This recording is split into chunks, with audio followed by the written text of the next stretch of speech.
ඉතින් කොහොමද යාළුවනේ මම අද මේ වීඩියෝ එකෙන් අරන් ආවේ ජෑම් ගුරාමේ බිත්තර දාලාද කියලා අපි හොයාගන්නේ කොහොමද කියලා.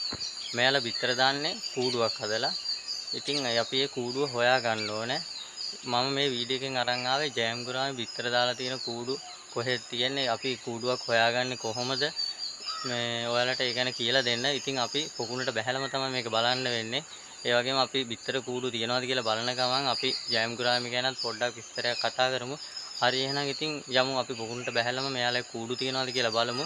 හරි එහෙනම් අපි ගිහිල්ලා බලමු. එන්න යන්න යාළුවනේ. ඉතින් යාළුවනේ දැන් මම පොකුණට බහින්න යන්නේ. අපි බලමු මෙයාලා බිත්තර කූඩු හදලාද තියෙන්නේ කියලා. අපි පොකුණට බැහැලම බලමු මෙයාලගේ බිත්තර කූඩු තියනවාද කියලා. මෙයාලා බිත්තර කූඩු හදන්නේ මේ අයින් වල තමයි යාළුවගේ බිත්තර කූඩු තියෙන්නේ. දැන් අපි බලමු මෙයාලගේ බිත්තර කූඩු තියනවාද කියලා. මේ හරියනම් පේන්නේ නැහැ.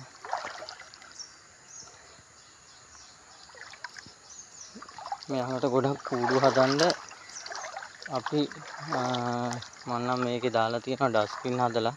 ඉතින් ඩස්බින් වල එයාලා මේ අපි දානවානේ කංකුම්.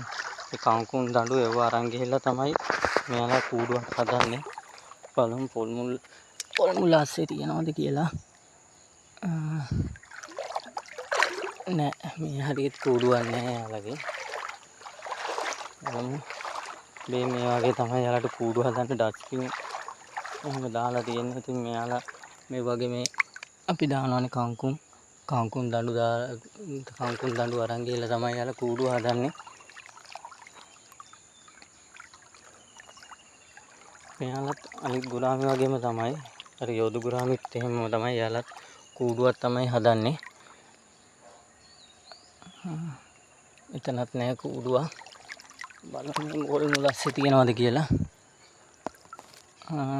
මේ හරියට කූඩුවක් නෑ. ජෑම් ගුරාමි ගොඩක්ම ලස්සන මාළු වර්ගයක්.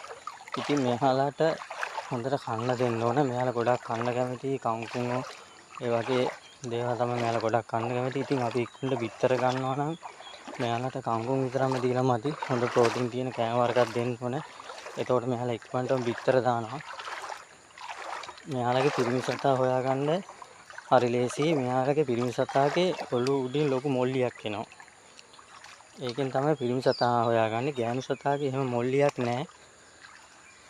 අපි හැබැයි මේ ලොකු වුණාම තමයි ඉතින් මේ මොල්ලියක් එන්නේ. පොඩි කාලේ නම් අපිට ගෑනු සත්තු පිරිමි සත්තු එහෙම හඳුනා ගන්න බෑ. අපි පොඩි කාලේ නම් ජෑම් ගුරාන්ගේ පිරිමි සත්තු ගෑනු සත්තු හඳුනගන්නේ යාළුවගේ වලිගෙන්.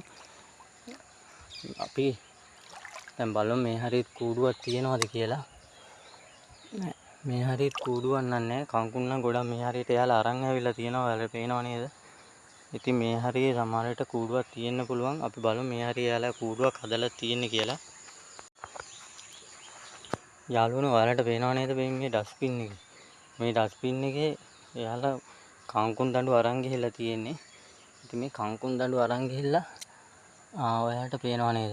මේ තියෙන්නේ තමයි එයාලා කූඩුව. මේ එයා කූඩුවක් හදලා තියෙන්නේ.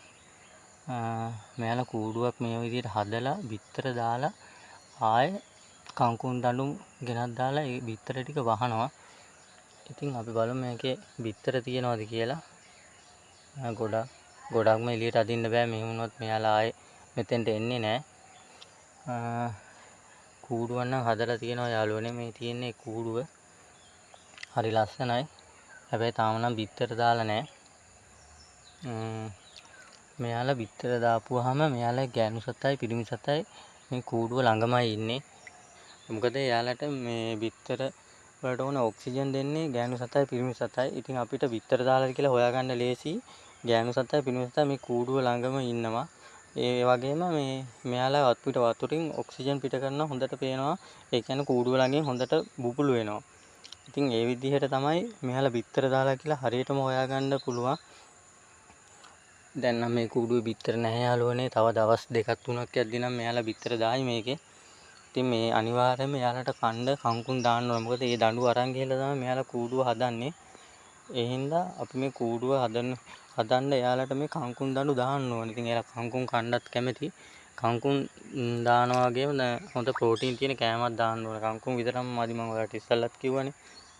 හොඳ ප්‍රෝටීන් තියෙන කෑම දාපුවම තමයි එයාලා ඉක්මනින් බිත්තර දාන්නේ. යාළුවනේ පේනව නේද? ගුරාමි ටික මෙතන ඉන්නවා. ඉතින් එයාලට හොඳට කන්න දෙන්න ඕන. කන්න දුන්නොත් තමයි අපිට බිත්තර ගන්න පුළුවන්. මෙයාලා සාමාන්‍යයෙන් කූඩුවකට දානවා බිත්තර 1000ක් විතර දානවා. ඉතින් අපි මේ බිත්තර මෙයාලා එහෙම කූඩුවේ දැම්මට පස්සේ අපි බකට් එකකට එහෙමම එයාලා කූඩේ පිටින්ම දාගෙන අපි ටැංකියකට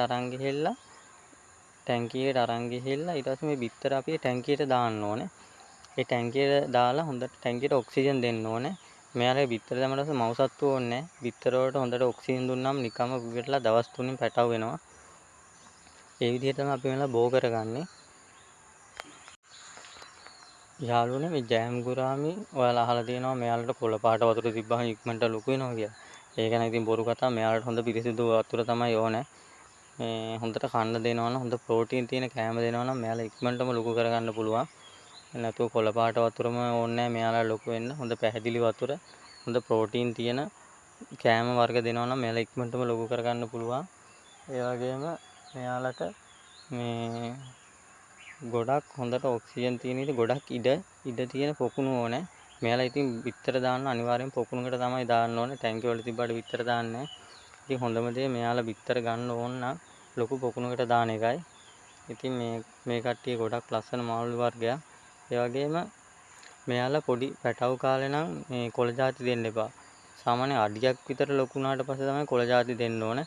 පැටවු කාලේ මෙයාලට දෙන්න ඕන හොඳ ප්‍රෝටීන් තියෙන කෑම වර්ග. කෑම වර්ග දානවා දවස් 3 සැරයක් වගේ කෑම දාන්නත් ඕනේ.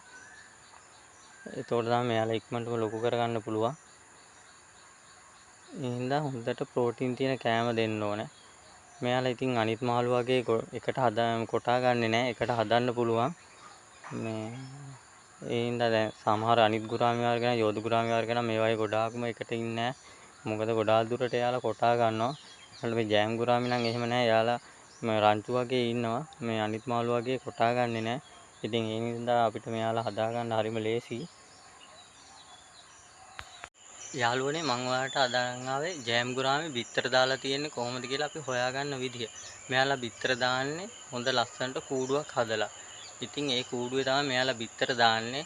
ඉස්සෙල්ලාම මෙයාලා කංකුන් දඬුව අරන් ගිහිල්ලා කූඩුව හදනවා. ඊට පස්සේ බිත්තර දාලත් ආයේ ඒ කූඩුව කංකුන් දඬු වලින් වහනවා. ඒ විදිහට තමයි මෙයාලා බිත්තර කූඩුව හදන්නේ. ඉතින් අපිට කූඩුවක් නම් හම්බුණා. ඒකේ ඉතින් බිත්තර නම් තිබ්බේ නැහැ. ඒ විදිහට තමයි මෙයාලා කූඩුව හදන්නේ. ඒ වගේම යාළුවනේ මෙයාලට කන්න දෙන්න ඕන හොඳට. හොඳට කන්න දුන්නොත් තමයි අපිට බිත්තර ගන්න පුළුවන්. මෙයාලට දවසට 3 පාරක්වත් කන්න දෙන්න ඕන. ඒ වගේම මෙයාලට කංකුන්, ගොටුකොළ, මුගුණන් වගේ හොඳ පලා වර්ග දෙන්න ඕන.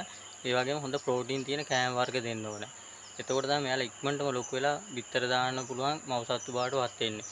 ඒ හින්දා එයාලට හොඳ ප්‍රෝටීන් තියෙන කෑම දෙන්න ඕන. ඒ වගේම කට්ටිය නම් ගුරාමි වර්ග වලට බිස්කට් පාන් වගේ දේවල් දානවා. ඒ වුණාට මේ ජෑම් ගුරාමින්ට බිස්කට් පාන් වගේ දේවල් දාන්න එපා. හොඳ ප්‍රෝටීන් තියෙන කෑම වර්ග විතරක්ම දාන්න. එතකොට අපිට පුළුවන් මෙයාලගේ හොඳට බිත්තර ගන්න. ඒ හින්දා පාන් බිස්කට් වගේ දේවල් නම් දාන්න එපා.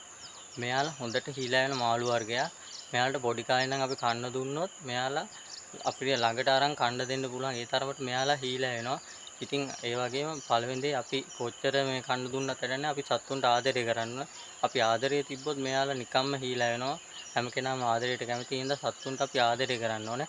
ඔයාලා ඉතින් තව පරිසරයට කැමති නම් මගේ YouTube channel එකේ මම දාලා තියෙනවා තව වීඩියෝ. මගේ channel එකට ගිහිල්ලා බලන්න. ඒ වගේම ඔයාලට තව දෙයක් මතක් කරන්න ඕනේ. මගේ YouTube channel එක subscribe කරලා නැත්නම් මගේ YouTube channel එක subscribe කරන්න කියලා මතක් කරනවා. ඉතින් මේ වීඩියෝ එකත් අනිත් අයට බලන්න share කරන්න.